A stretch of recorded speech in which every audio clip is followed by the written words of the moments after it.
Welcome to our event. This is what mid-size manufacturing sales executives should demand for marketing. And I am one of your speakers and hosts. My name is Terry Hoffman. I'm the founder and CEO of Marketing Refresh.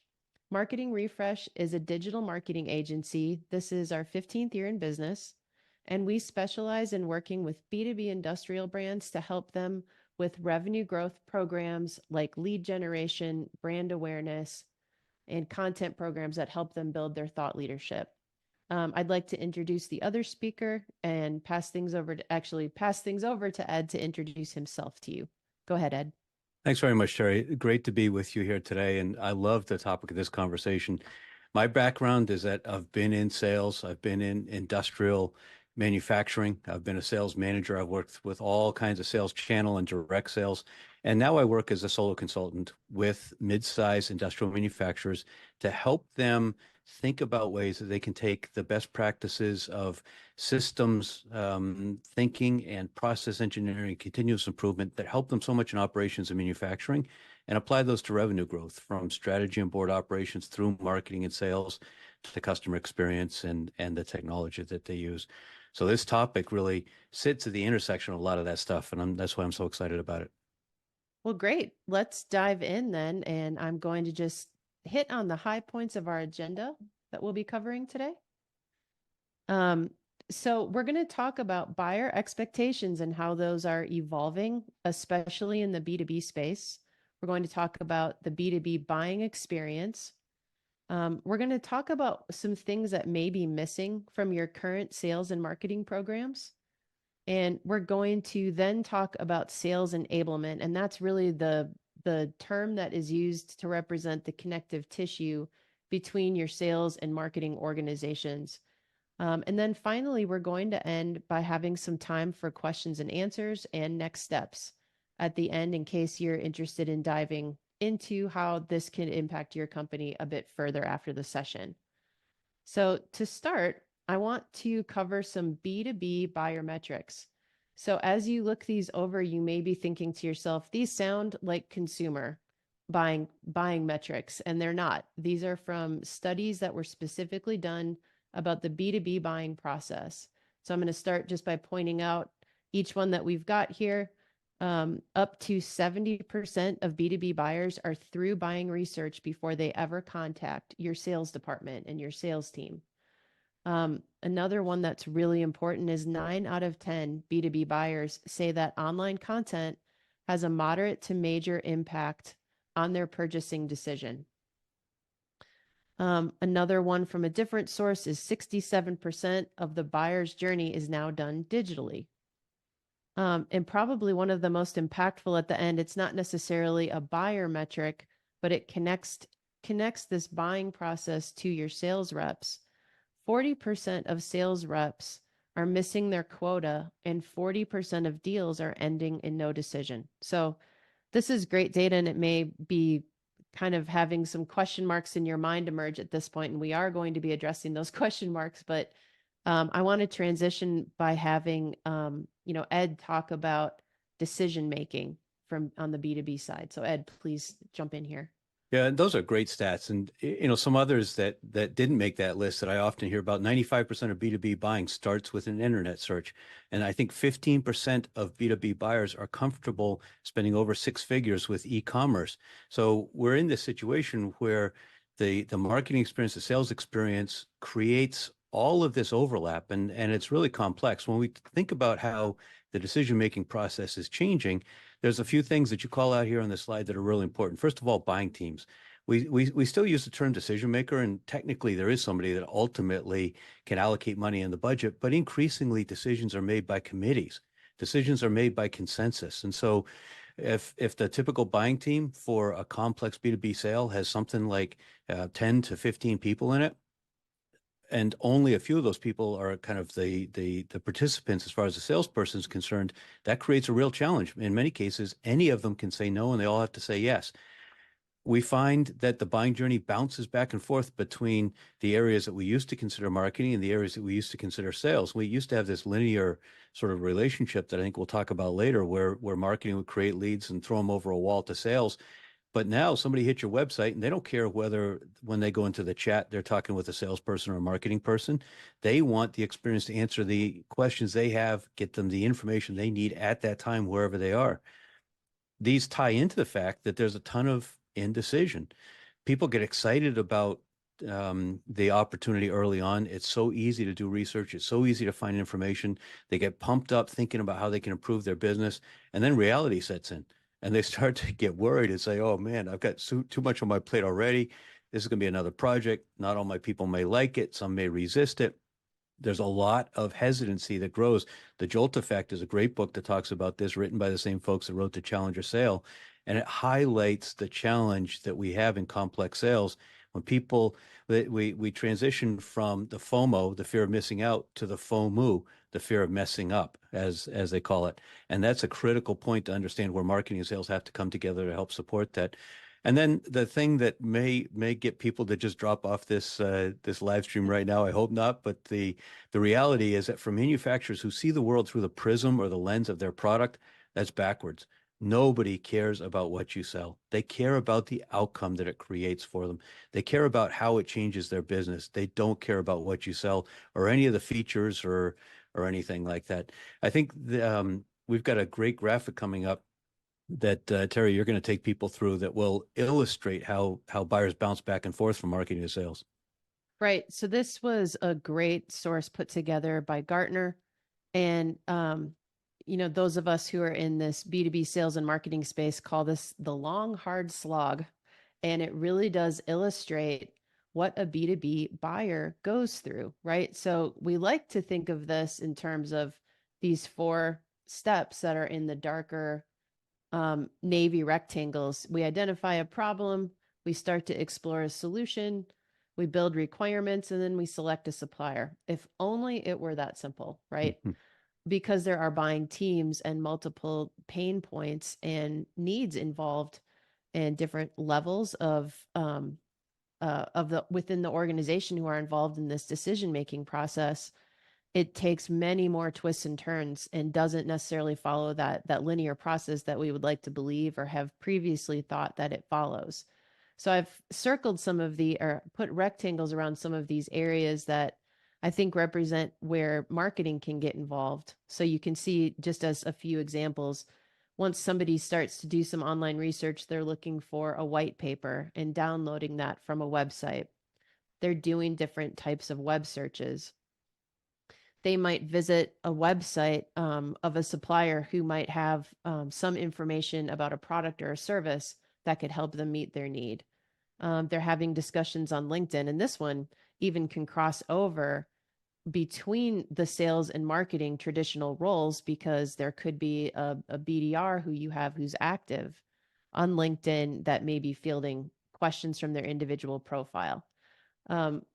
Another area that is probably more tied to a salesperson's role is scheduling and fielding executive presentations and questions. Or over here at the other end of the spectrum, having discussions with customers and references.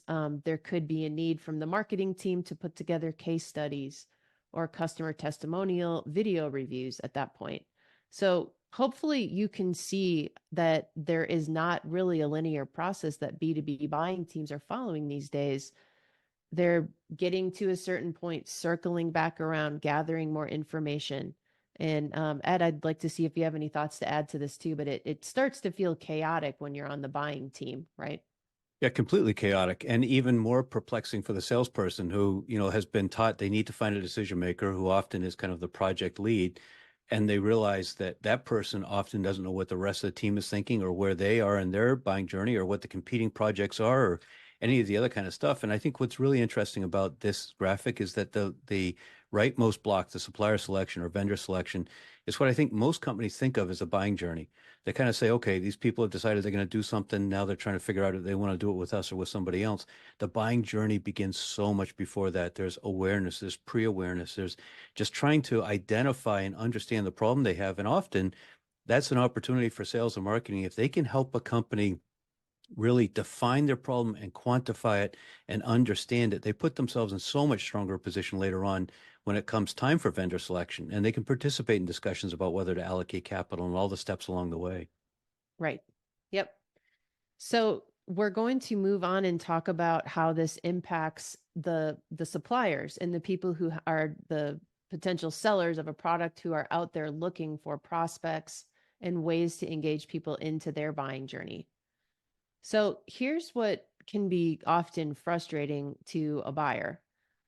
If you think about your online presence and the way that you're connecting with your audience as an iceberg, there are some elements that buyers can find above the waterline, and then there are things that we find frequently buyers can't find about B2B industrial brands or B2B manufacturing brands.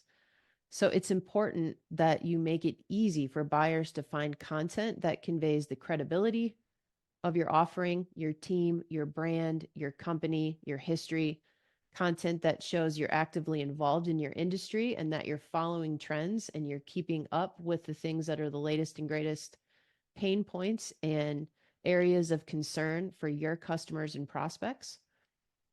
You want to make it easier for buyers to find product and facilities information, not so that you can regurgitate specs, but you could take that as an opportunity to make videos about the different parts of your facility and how a product goes through the process. So I think people are looking for more than just specs and technical information. That would be important to have also, but more about the experience that the build or that your facility can show them, or that you can show them about your facility to help them understand how you work and how your processes are differentiated from your competitors. Another thing that buyers these days are also frequently looking to is ways to buy online from you. Ed mentioned at the beginning that there are statistics that show that people are comfortable making as much as six-figure purchases online in the B2B space, and people want that convenience. The same conveniences that people are accustomed to in their personal life are now starting to become expected in their business buying experience. And you want to make that as easy as possible for your buyers to buy from you and buy from you again and buy from you again if that's part of what they need. And Ed, maybe you can connect how this even ties into the sales process as well. Yeah, so let's look at that top of the iceberg there. One of the most common things I hear from companies is they're really frustrated because their prospects tend to view them as a commodity. And think about it. I mean, from the time they first discover you, what they're hearing and seeing, that part above the water, the part of the iceberg above the water, is almost identical to what they hear and see from every one of your competitors. It's the stuff that you've referenced below the waterline, Terry, that identifies and helps differentiate them and conveys their value and conveys their culture and those kinds of things that are important that will help them differentiate themselves. They never put it out there. And there's this hesitance, what I would say is really an odd hesitance in many cases for manufacturers that tend to think of the world just about their product, to talk about themselves, to talk about their buyers, to talk about the kinds of problems they solve, to talk about the outcomes that they achieve. All that kind of stuff becomes really important to capture in content across different media types and different channels, but they're hesitant talking about it, and they often say, but that's not our expertise. We don't know that stuff very well. So then we have to think about some of the other areas that are part of the decisions and the evaluation the buying team is making: finance, risk aversion, other priorities for capital, other priorities, departmental priorities that may get in the way, the personalities on the buying team, the outcomes that they're talking about making this investment to achieve, how it impacts owners, what they need to understand about competitive solutions. A lot of times that sort of stuff isn't discussed at all, and it takes a mindset in a company. It takes executive management to really embrace it and to understand it emotionally and intellectually, and to continually talk about it and create the culture and hold people accountable, including themselves, hold themselves accountable in creating this kind of content about things that they may not be necessarily comfortable talking about, but are critical for buyers to see. I think Yeah. I'm sorry, go ahead. Well, I was going to say, I think that especially if you connect back to some information that we talked about earlier, if the way that people are looking for information and the way that they're going about making decisions is changing, then as an organization, you want to make it as easy as possible for people to find what they're looking for in order to facilitate that buying journey and that whole process that has become so much more complex. Yeah, that's right. And that's a constant refrain that I hear from you. And I think it really boils it down in a really simple and important way. But it's not only when we say find what they're looking for, it's not only who the three companies are they should be talking to. It's all of the granular detail that they need in order to make that very complex and convoluted buying journey that they make. Right. Yep. So we have some a representation here, Ed, that I'd like you to talk about, and it's really about this old model that many B2B brands have in place versus the newer model that is beginning to emerge that really meets those buyer needs. Yeah, I mean, think about the typical structure in a traditional B2B manufacturer. Let's say, maybe a 50 or $100 million company. They typically have 1.5 people in marketing, and then they've got 20 or 30 or 40 salespeople in a variety of different roles, often technical sales, a few sales managers. Their span of control may be somewhat large. They may have 10 salespeople working for a manager, which probably isn't optimal. But the point is that marketing is really there to purchase trade journal ads, to coordinate the carpeting and pad for trade show booths. And there's very little overlap in the way companies think about it. Even the website. Marketing may own the website. They probably don't own the CRM. That may be IT. And once leads come through, there's no discussion of whether those leads are qualified or how to handle them or what to do if it's not a pending opportunity. In other words, somebody that ought to be nurtured until they're ready, which could be a couple of years later if it's a 12-month sales cycle. So that illustration that you've got on the left there is exactly the way many companies are still set up, and it's antithetical when we think back to that illustration you had from Gartner. That's not the way people buy, and so our internal system creates friction. It creates frustration. It repulses prospects and buyers who are there, eager to learn more, eager to see how we can help them. And we just kind of say, well, but that's not our system. That's not the way we do it. We've done it this way for the last 50 years. We've got a couple of marketing people, we've got salespeople. If you want to talk to a salesperson, go ahead. We'll help you schedule that by going to our contact us page and filling out a 73 field form if you want. What you show on the right here is the reality of what we need to do internally in order to meet buyers where they are in that buying journey. And as you said at the beginning, it really is sales enablement is a great term. It's a great function. It's a great idea that we can use to foster the integration of the functions. Right. Yeah. And I think we've got one more slide, and then we are going to go into some examples of sales enablement that show you how to connect these areas within your business together in a more meaningful way to meet those buyer needs. One more thing that we're going to talk about before we get to that is there are a variety of strategies that you can put into place that we're not necessarily saying that you should pick one of these. I think it's important to have activities across each one of these strategies. And Ed, maybe you can give a little bit more context to define outbound, inbound, and nearbound. Yeah, so outbound is the way we always went to market. You had Mm-hmm. salespeople that made cold calls, did cold calls, went to events, networked. They found people. They were responsible for bringing in their own leads, and they were responsible for identifying and creating and executing, selling the opportunities they found.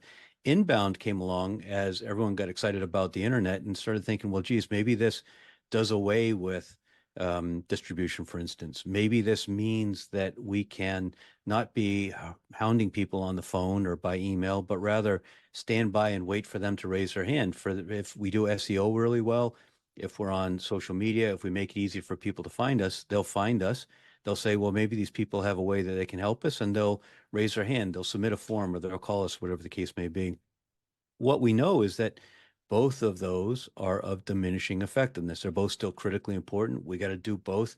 The content that we use for inbound and SEO is really helpful at other stages in the buying journey. We still need salespeople that are networking and prospecting. All that kind of stuff still exists. It's still important, although it's not as effective. And there's an interesting new trend that's, like many things, kind of what's old is new again. there's now more and more discussion around partnerships, with the idea being that through sales channel and through affiliations between adjacent sorts of technology and services that companies offer, there's an opportunity to tap into each other's customer base and each other's audiences in order to share helpful information across those audiences. So it's a way to potentially get a warm introduction, if you will, as a way to reach new prospects. Right. And I think what's important is there's connective tissue, again, going across all of these areas that is supported and provided by the marketing team. So even when you think of prospecting or referrals, going to a conference and an attendee, or in drawing in attendees, you very traditionally think of how marketing can support those areas, but how can you tie in inbound strategies as a marketer and as a marketing support system to things that are happening in your outbound programs or as part of your nearbound programs? There should be connection across all of these different strategies to ensure that you're meeting people where they are in their decision making and buying process.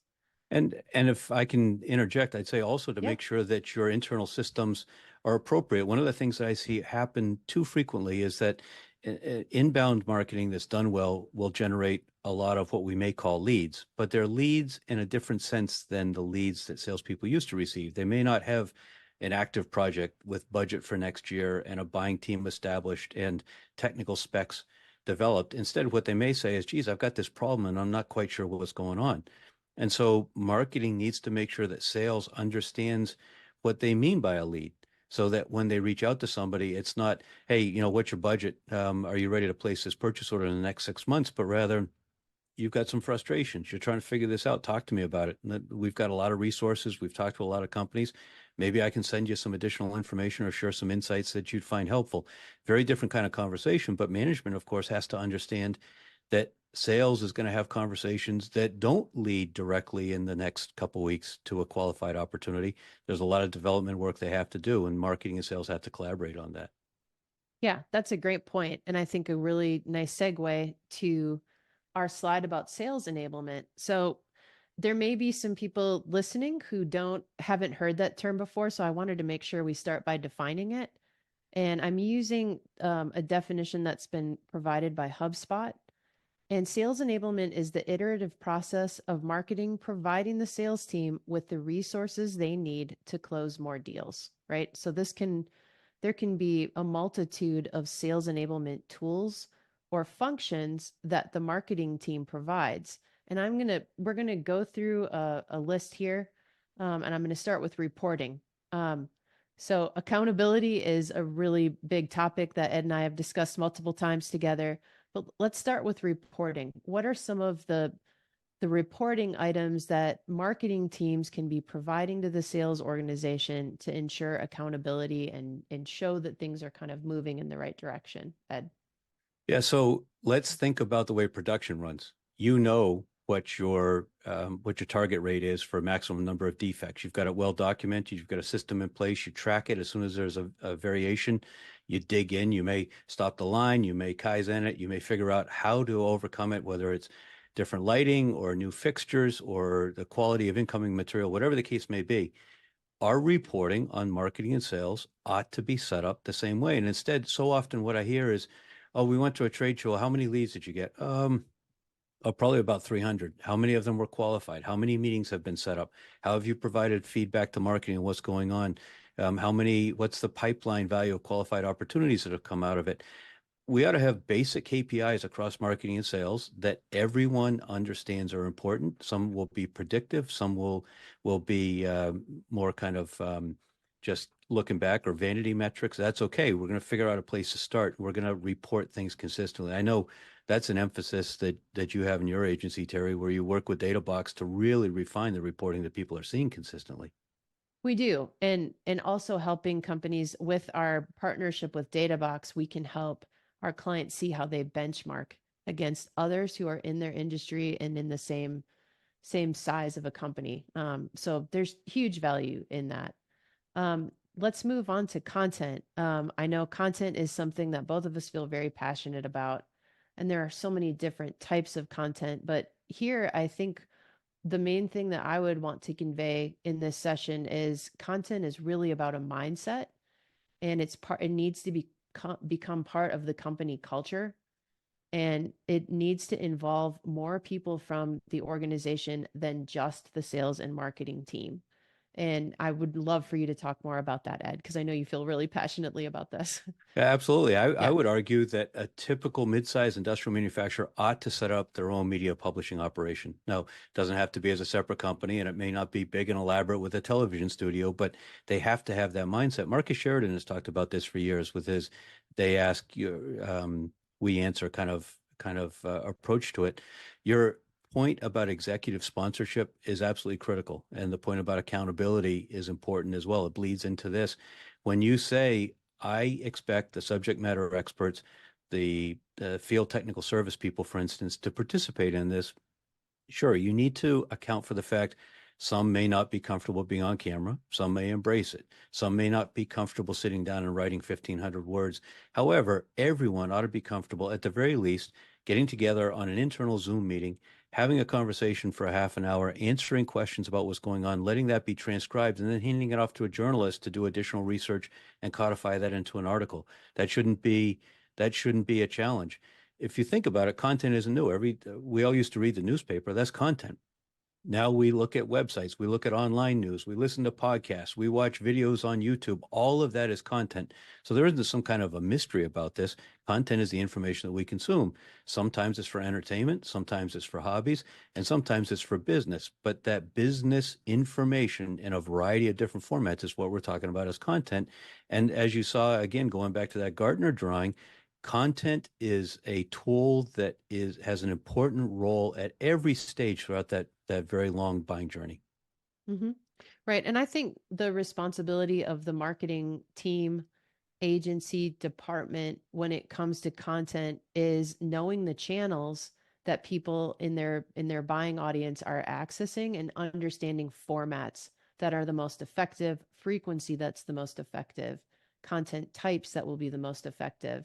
And if that marries well together with the organizational subject matter experts, then you have a great equation for a successful formula and great outcomes that help meet the needs of that buying process.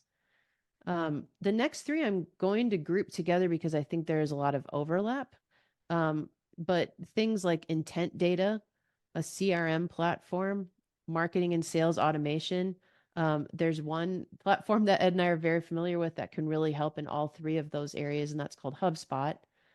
There are others out on the market that can do the same thing, but I think the importance of marketing providing that intent data to someone who is preparing for a prospect conversation or a discovery call or information gathering call, having a CRM where that information can be logged and processed, and you can kind of build that knowledge base about a certain prospect. And then having marketing and sales automation tools that help nurture a relationship can help, again, going back to that Gartner diagram, just tying all of those together and making sure that marketing is providing not only the systems, but the implementation and information that sales people would need to tie it all together. Ed, what would you like to add to that? So I think one thing we ought to clarify for purists that are listening, they may say, yeah, but some of this sounds like sales operations or marketing operations or revenue operations. And yeah, you're right. And I think depending on who you are, you may define those differently. Those may be more sophisticated versions of what we're talking about here, but it all kind of fits together. Mm-hmm. Your point about how those three kind of technology sort of solutions fit together, I think is very appropriate. And often what I find is manufacturers don't take them seriously enough. So intent data doesn't mean you have to go get an expensive subscription. It may mean nothing more than actually having good marketing automation on your website so that your salesperson can see this lead that they got is from somebody who has come back once a week for the last 3 months, keeps looking at financial justification information, pages on your website that have that, and bounces back and forth between, for instance, the semi-automatic and the automatic version, or the gold-plated and the platinum version, or whatever the case may be, and finally submits a lead from or a request for information from one of those. Well, that's really important context for that sales conversation, to see that history, to see what emails they've opened, what links they've clicked, what pages they've visited, how often they come back, how many other people from the same company are taking similar action. CRM is a place that obviously salespeople can access that, but often CRM is underutilized because companies don't take advantage of custom objects that can so dramatically improve the value of the CRM. And marketing and sales automation, really powerful, but I believe it's got to be run by marketing. If you leave that up to IT, just like with CRM or the website, you end up with, I think, a very stilted and awkward sort of a system that doesn't respond dynamically and with agility to the kinds of buying journeys that we're seeing. Right, exactly. And finally, under this this last item, we've got optimizing trade shows. And I really emphasize that word optimize because I think most of the companies who are in this industry frequently participate in conferences and trade events. They do the one or two events, or probably even more than that in some cases, that they know they have to be at because their customers and their prospects are going to be attending that event to follow the industry trends. But marketing can really help optimize the trade show by doing things like geofencing ads, um, helping you develop as a salesperson a strategy to set appointments at a trade show instead of um, only being responsible for ordering the right carpet, making sure that the electrical is hooked up, having a nice exhibit. Those things are very important, but take that further by then optimizing the experience to make sure that you've got an attractive booth experience and you're drawing people to it not only ahead of time, but throughout the event, and then following up with them afterwards to stay connected and engaged. And I Ed, think do you you have want to, anything to add? Yeah, yeah, go ahead. you definitely want to piggyback digital on top of that. Maybe a 2D barcode in your booth that takes people to a landing page that sets a cookie. So now you know who they are, you know what their activities are on your website. And maybe it's a landing page for the booth to highlight the key things that they want to see. Or maybe it breaks out information depending on the industry they're from, whatever the case may be. Another example tying in reporting and accountability and trade shows is what I believe very strongly ought to be agreements ahead of time on who from each department is doing what research of what competitors and what adjacent technologies while they're there. What the agreement is, I think HubSpot calls it a service level agreement between marketing and sales. How quickly will each lead be followed up on? How many steps are in that omni channel outreach sequence to make sure they connect with them? How can we drive to meetings faster? What's the expectation for when every prospect from those accounts will have had that full outreach sequence? Are we expecting salespeople, are we expecting marketing to enrich the database with other appropriate contacts from those same companies and expecting salespeople to begin reaching out to them in parallel to the ones that came to the show? Those are examples of how the two functions can work together to really maximize the return on the show. And I think you ought to have a dashboard that tracks return on a show, not that feeling, oh, well, we met, let's see, yeah, we met that company at that show, so that was worth doing. I mean, you don't have to make money on the show. It could be that the show ends up net negative as an investment because there's a lot of other value associated with it, but you ought to make informed decisions. And if you're trying to decide, for instance, between spending more on content or more on trade shows, wouldn't it be great to know what your cost of customer acquisition is for both of those sources? Right. So, there are more examples of sales enablement, but I think these are some of the big, most popular areas where marketing can support sales. I think what we want to do is transition into questions and answers. Um, and what I would ask of everyone is if you see in the upper right hand corner of this slide that I've got on the screen now, there's a QR code. If you could take a minute to scan that with your phone, it's going to take you to a page on our website and it will prompt you to request what we're calling a visibility report. I'm going to encourage people who are attending to fill that out. You will be asked for some basic contact information, your website URL, and then the URL for 3 of your top competitors. And what this visibility report will do, we'll put this together for you for free, and it will show you how visible you are to your buyers as compared to your top 3 competitors. And the reason this report will be valuable is it'll give you some immediate insights about where your company falls on its ability to basically execute on the sales enablement strategies. So it's a great litmus test and a great place to start the conversation. Hopefully, you've all had enough time to visit that page and get the information entered. In the lower right-hand corner, we've also got both Ed's and my contact information in case you want to reach out to either one of us directly. And now let's take some time for some questions. So we've got a person from our team, Daniela, who has been gathering them as we've been going throughout the session. And Daniela, if you could give us the first question, that would be great. You got it. Hello, Terry and Ed. So first question here. These are a lot of steps. What's the first step that I can take? I'm going to go ahead and take this one, Ed. And to start, I think requesting that visibility report is a really great first step because before you can determine what steps you want to take to start, I think it's really important to see where things stand first. Have a baseline that you can begin with, and then you can start to pursue priorities. Of course, that would be tied to any type of budgeting process that you go through, resourcing process that you go through with your current team, or perhaps even bringing in outside sources. So that's a great starting point that I'd like to suggest. Ed, do you have any other suggestions? Yeah, I would say yes, it can be complex, but everything was complex. I mean, when you set up your ERP, it was complex, but you knew you had to do it, and so you worked your way through it.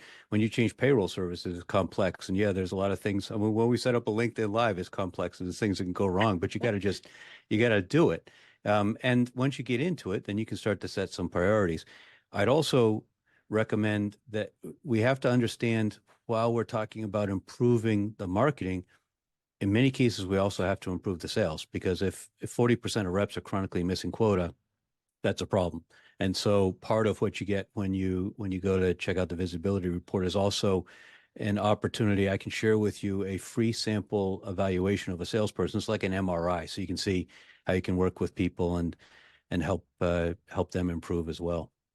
Yeah, and people can get access that once they to that assessment once you request the visibility report. It's a huge value that Ed has offered for people who attend this event. I think the other thing, if I can Yeah. add one more, I think the person asking the question asked for the one thing, so I'm giving three. I don't know if that helps very much, but I would say make somebody in your company the voice of the buyer. When you get together with a meeting between marketing and sales, don't have marketing and sales sit there without the buyer at the table. And that buyer can be figurative. Maybe it's somebody from, your shipping department, your operations department, who plays the role of the buyer and say, "Wait a minute, you guys are using lingo and buzzwords, and you're talking about your process, and nobody here cares right now about the way I'm going about making my decision." That's got to be that's you got to really build that into the culture of the company. And so somebody has to stand up and be that voice of the buyer. Yeah, that's a great point. Daniela, do you have the next question? Yes. So how can I present this to my team to start combining these two departments? Oh, that's a great question. I know this is part of Ed's expertise. So, Ed, why don't you take that one? So I think if you start out by saying we're going to combine departments, you end up creating a lot of friction. And there's a lot of, in most cases, it can be the brother-in-law who's the VP of sales who has a big head count and a big budget. And the idea of ceding any of that to marketing that's considered to be a secondary function can often be very threatening and unpleasant. So you can't really start out, I think, saying that's what you're going to do. I think the way you start out is by saying, let's think about it as the buyer. I'm a buyer. I'm coming to your website. I need this information. I want to talk to somebody that can give me answers to the questions I have. I want somebody that can help me figure out what's going on and how to navigate this. So how do we respond as a company to deliver that kind of information without worrying about what the headcount is in each department or what the budget is in each department? How do we think about delivering the buyer experience? And I believe that as you do that, then the content creation and the technology tools and all of those other things will become obvious. The buyer will be the forcing function that changes the way that you look at it. And then once everyone sees how we're solving for the buyer, then, in some cases there are some tough choices. Some people just can't get past the way they've traditionally done it, and they may not be a fit anymore. But most people will actually, in my experience, be enthused because even though their job title may change, what they'll realize is now they're so much more excited because they're helping people really realize and unlock the potential of what they knew they can do so well to help companies. Yeah, that's right. Daniela, do you have the next question? Yes, so Claire Okay. asked something similar about that. She's having to plead for more collaboration and innovation from sales and sales leader, and she wants to convince the professionals that they'll have better success together if they work as a unit. So if you guys have anything else to add, I think our last question covered that, Claire. If you have any more questions, please drop them in the chat and I'll make sure we ask them. But for now, someone wants to know, how do we get team buy-in from existing members and employees? So I'm going to go under the assumption that team buy-in means the rest of the internal team and kind of maybe being the catalyst to start that company culture, to blend the sales and marketing traditional roles and creating more of that sales and enablement mentality. So um, again, I mean my agency is very data driven, and very research driven. And so I believe that a lot of it can start just by looking at the realities of what the buyer is expecting and looking for.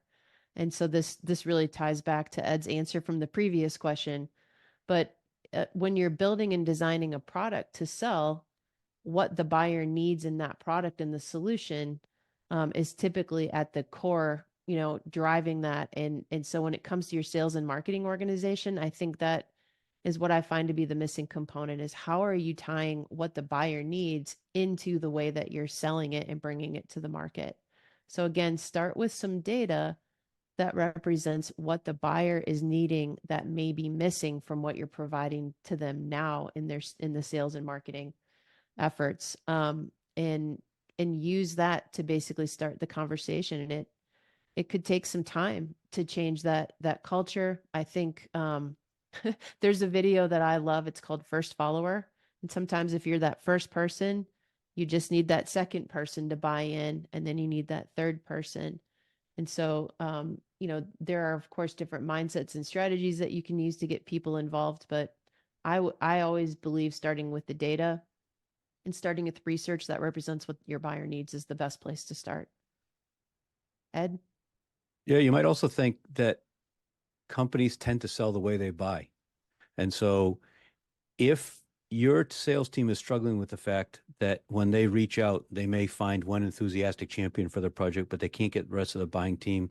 The rest of the buying team isn't thinking about the problem the same way. What they're really experiencing externally is the same thing that they're experiencing internally. And so if you come back to thinking about solving for the buyer, whether that buyer is external or internal, then I think you start to make some headway on that. Yep.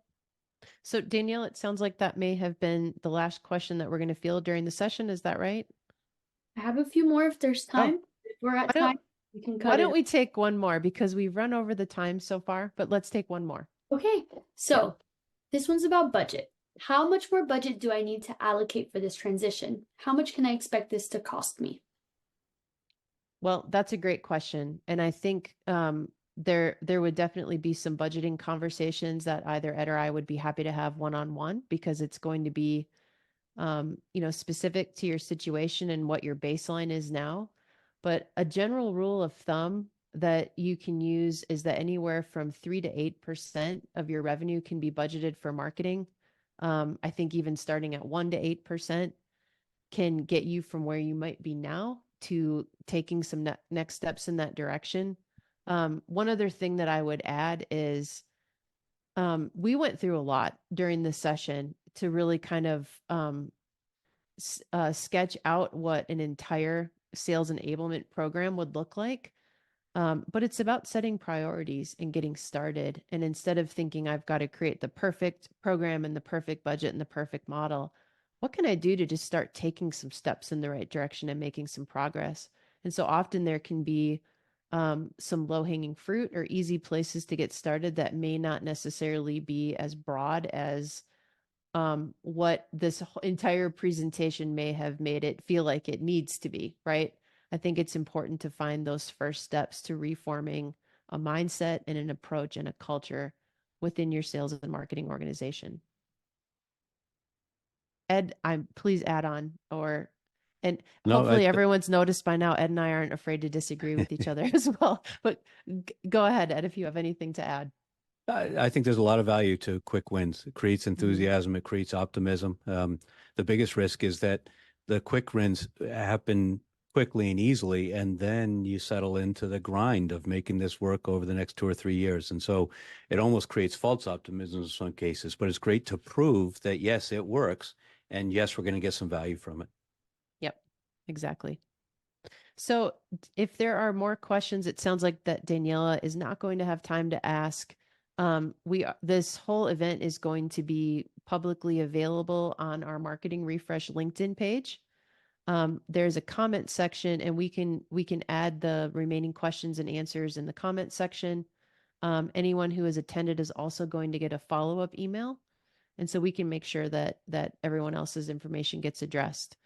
Thank you for joining us today. We appreciate everyone's time. You've got our contact information, so please follow up if you have any questions for us individually.